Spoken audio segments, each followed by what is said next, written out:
The cameras were rolling. The audience was clapping along. Paul Shaffer's fingers danced across the keyboard with the kind of effortless precision that came from decades of late-night television magic. But in the next 30 seconds, everything would change. The music would stop. The laughter would die. And David Letterman would do something he'd never done in 15 years of hosting: abandon every rule of television to comfort a friend whose world had just shattered. It was Tuesday night, October 15th, 1993. Inside the Ed Sullivan Theater, 300 people had gathered for what was supposed to be one of the most celebratory episodes in late show history. Nobody in that Ed Sullivan Theater knew what was coming.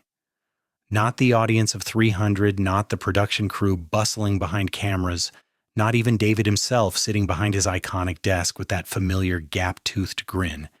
It was supposed to be a celebration. The Late Show's 10th anniversary special, complete with musical tributes, surprise guests, and enough nostalgia to make even the most cynical New Yorker feel warm inside. Paul Shaffer stood at his keyboard, resplendent, in one of his signature sequin jackets that caught the studio lights like a disco ball.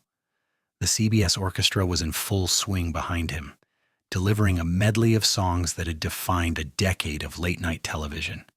Stupid Pet Tricks theme, the top 10 countdown music, bits and pieces of musical moments that had become the soundtrack to America's bedtime routine. The energy in the studio was electric. David had just finished a particularly funny monologue about the show's evolution, complete with throwback clips that had the audience roaring with laughter. Now it was Paul's moment to shine, and he was doing what he did best: turning the Late Show stage into his personal concert hall. Ladies and gentlemen, David had announced with theatrical flair, 10 years of musical memories with Paul Shaffer and the CBS Orchestra. The applause was thunderous. Paul launched into the medley with his characteristic enthusiasm, his head bobbing to the rhythm, his fingers flying across the keys with the muscle memory of thousands of performances. The song transitioned smoothly from one familiar tune to another. The saxophone section swelled. The drums kept perfect time. The audience clapped along, some swaying in their seats. It was television magic at its finest, the kind of moment that reminded everyone why live television, despite all its risks and unpredictability, remained the most authentic form of entertainment. But then, without warning, Paul's hand stopped moving. It wasn't a planned pause. It wasn't a dramatic beat for effect. His fingers simply froze above the keyboard, hovering there like he'd forgotten how to play. The rest of the orchestra, professionals to their core, continued for a few more bars, but gradually, instrument by instrument, they began to notice. The saxophone faltered first, then the drums, then the bass, until finally the entire Ed Sullivan Theater fell into a silence so complete you could hear the hum of the stage lights. David noticed immediately. His host instincts, honed by years of live television, kicked in. Something was wrong. Paul never stopped mid-song. Never. In a decade of working together through technical difficulties, surprise guests, and countless unscripted moments, Paul Shaffer had been the one constant, the musical heartbeat that kept the show moving forward no matter what happened. The audience began to murmur, unsure whether this was part of the show or something else entirely. David glanced toward the production booth, then back at Paul, who remained frozen at his keyboard, staring down at the keys as if they held answers to questions he couldn't bring himself to ask. "Paul?" David called out, his voice carrying across the silent studio. "You okay, buddy?" Paul looked up then, and David saw something in his friend's face that stopped him cold. It wasn't stage fright or technical confusion. It was pain. Raw, devastating pain that seemed to have appeared from nowhere and consumed everything else. Paul leaned slightly toward his microphone, his voice barely above a whisper, but in that silent studio every word carried like thunder. "I can't," he said, then stopped. He took a shaky breath. "I just got word." The silence stretched on. 300 people held their breath. David felt his heart start to race, not with the adrenaline of performance, but with the dawning realization that whatever was happening, it was real. It was happening now, and it was going to change everything. My father, Paul finally managed, his voice cracking on both words. He passed away. The words hung in the air like smoke. David felt the blood drain from his face. The audience, still not entirely sure what was happening, remained frozen in their seats. Some began to understand, and hands went to mouths. Eyes filled with sudden tears for a man they'd never met but whose son had been part of their lives for a decade. Behind the scenes, a production assistant had quietly approached Paul during the previous commercial break. Her hands trembled as she handed him a folded piece of paper. Paul Shaffer passed away at 3:47 p.m. Family asks that you call when you can. Paul had glanced at it, his face changing instantly. He'd folded it back up and slipped it into his jacket pocket. The show must go on. That was the rule of live television, the sacred code that kept everything moving forward. Paul had learned this from his father, who taught him that professionalism meant finishing what you started. But some things are bigger than television. Some moments demand that everything else stop. Paul's hands began to shake. The sequined jacket that had seemed so festive moments before now looked fragile, like armor that had failed to protect him when he needed it most. "I tried to," he said, then stopped again. "I thought I could finish the show. I thought I could make it through. But when we got to that last song, the one Dad used to hum when I was a kid," David didn't hesitate. Without consulting producers, without checking the clock, without following any of the protocols that governed live television, he stood up from his desk and walked directly to Paul's keyboard. The cameras followed him, but David wasn't performing anymore. He wasn't the host of The Late Show. He was just a friend walking toward another friend who needed him. The studio remained silent as David approached the keyboard. Paul looked up at him with eyes red-rimmed and swimming with tears he'd been trying to hold back for the past 10 minutes.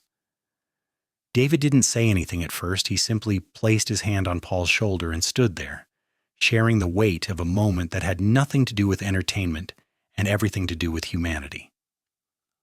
"Paul," David said finally, his voice gentle and stripped of all performance, "I'm so sorry."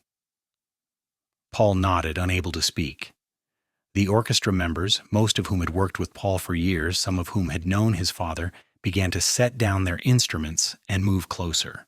Without anyone directing them, they formed a loose circle around their leader, a musical family gathering around one of their own in his moment of need. The audience watched in complete silence. This wasn't entertainment anymore. This was witnessing. This was 300 strangers being invited into a private moment of grief and friendship, and somehow understanding that they were part of something sacred. David looked out at the audience, then up at the production booth, then back at Paul. When he spoke again, his voice carried across the studio with the authority that had nothing to do with his role as host and everything to do with his role as a human being. "Ladies and gentlemen," he said, not to the camera, but to the live audience, "we're going to do something different tonight." He turned back to Paul, who was now openly crying, no longer trying to hide his grief. "Paul, why don't you tell us about him?"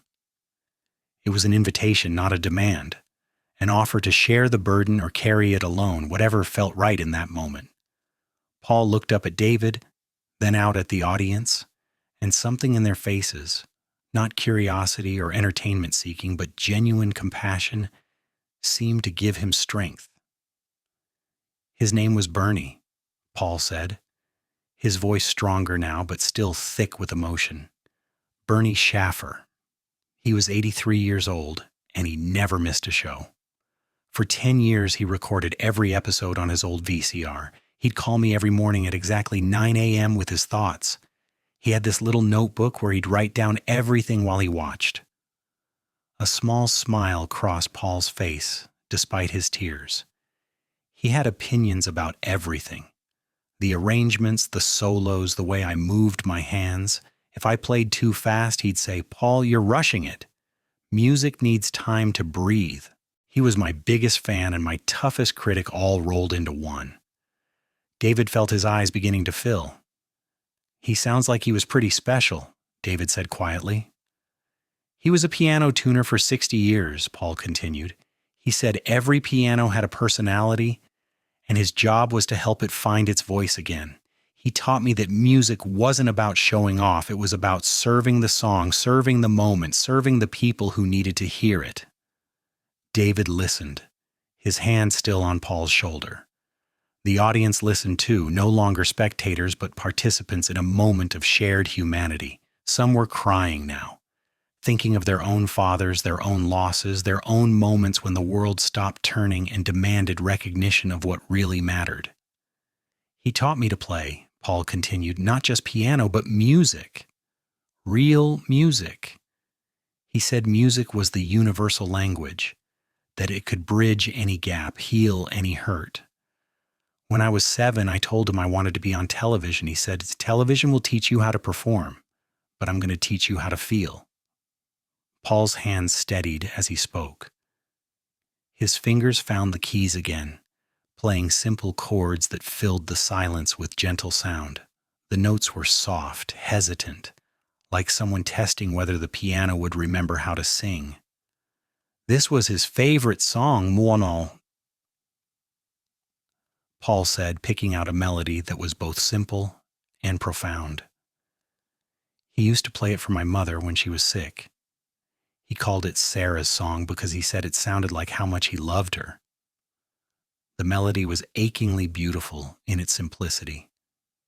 David held his breath, afraid any sound might break the spell. He would have loved this celebration, see, Paul said, his fingers still moving. He would have said, "Play louder, Paul. Make sure they can feel it in the back row." Other musicians began to join in softly, not performing, just participating in something sacred.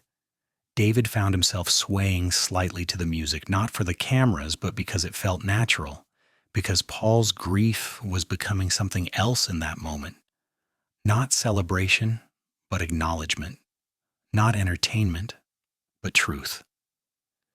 He looked out at the audience and saw something remarkable happening. People weren't just watching anymore, they were participating in their own quiet ways.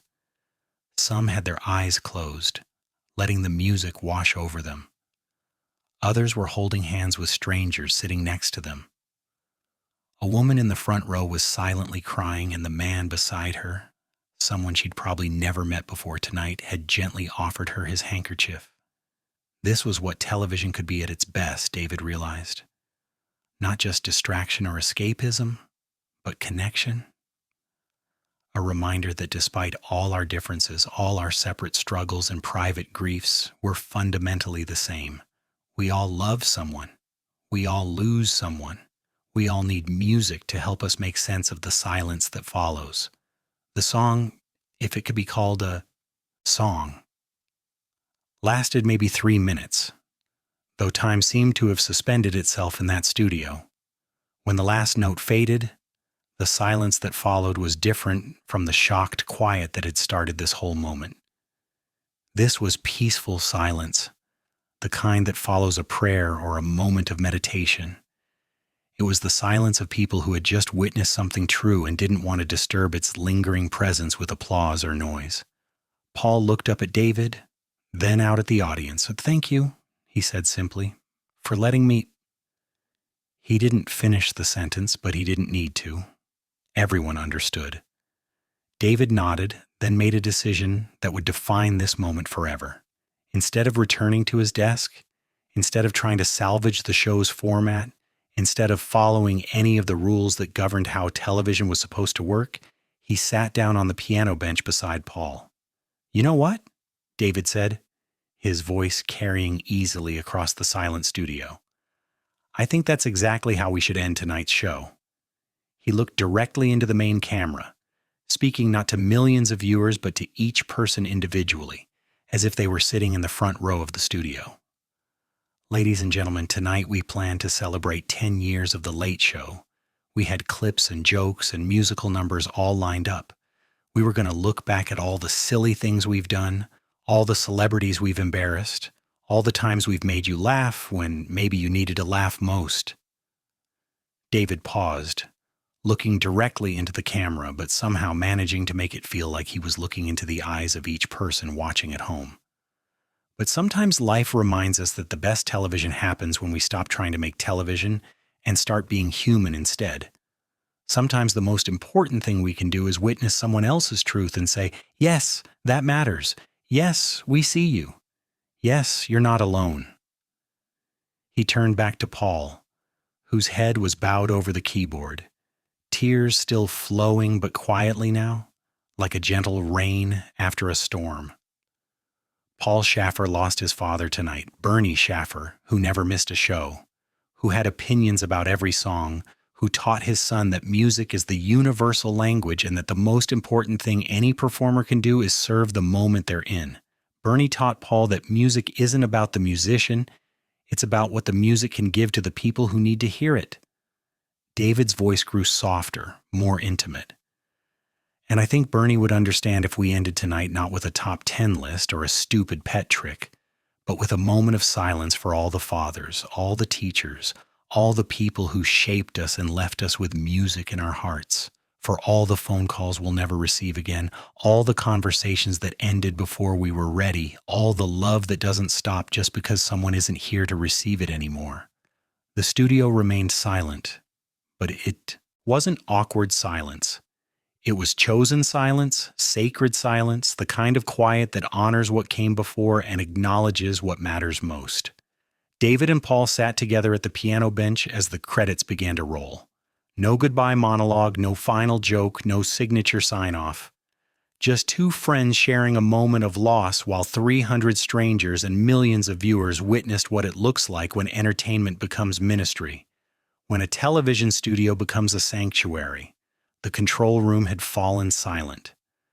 Producers who had spent years orchestrating every second of television found themselves unable to speak. Camera operators wiped their eyes as they continued filming. As the camera slowly pulled back for the final shot, Paul's fingers found the keys one more time. He played just a few notes, simple and clean, the kind of melody a father might hum to help his son fall asleep. The notes seemed to hang in the air longer than they should, as if the studio itself was reluctant to let them go.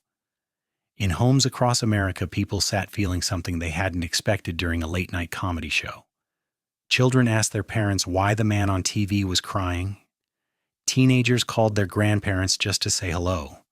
Adults held their loved ones a little closer. The episode ended not with David's usual sign-off, but with silence. The kind of silence that honors what came before and acknowledges what matters most. And in that silence, everyone watching understood that some things are bigger than show business, bigger than ratings, bigger than the rules that usually govern our carefully constructed lives. The music had stopped, but the love continued. The show had ended, but the connection remained. And sometimes that's exactly the ending we need, not closure, but continuation. Not answers, but presence. Not entertainment, but truth.